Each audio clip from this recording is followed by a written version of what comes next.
सुरुवात झाली आजपासून. हो, आजपासून सुरुवात झाली आणि थेट लाडक्या बहिणींना मिळाले 4,500 रुपये. तुम्ही बरोबर ऐकतायत. तुम्ही म्हणाल 4,500 रुपये कसे काय? लाडकी बहीण योजनेमार्फत तर 1,500 रुपयात 4,500 रुपये कसे काय? हे बघा, मे महिना, मे नंतर जून महिना आणि आता जुलै. भरपूर बहिणींना मे महिन्याचे 1,500 रुपये आले नाही. काही बहिणींना जूनचे 1,500 रुपये आले नाही आणि आता जुलैचे 1,500 रुपये सुटत आहेत.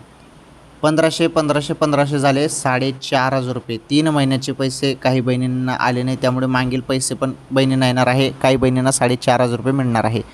तर बाकीच्यांना 1,500 रुपये येतील, म्हणजे त्यांना सर्व हप्ते आतापर्यंत मिळाले आहेत. त्यामुळे 1,500 रुपये काही बहिणींना, म्हणजे बाकीच्या बहिणींना 1,500 रुपये रेग्युलर येतील. काही बहिणींना जास्त पैसे येतील. काही जणांना 3,000 रुपये पण येऊ शकतात. 2 महिन्याचे थांबलेले पैसे. काही जणांना 3 महिन्याचे थांबलेले पैसे पण 4,500 रुपयेपर्यंत येऊ शकतात. वाट बघा, पैसे येणारच आहेत.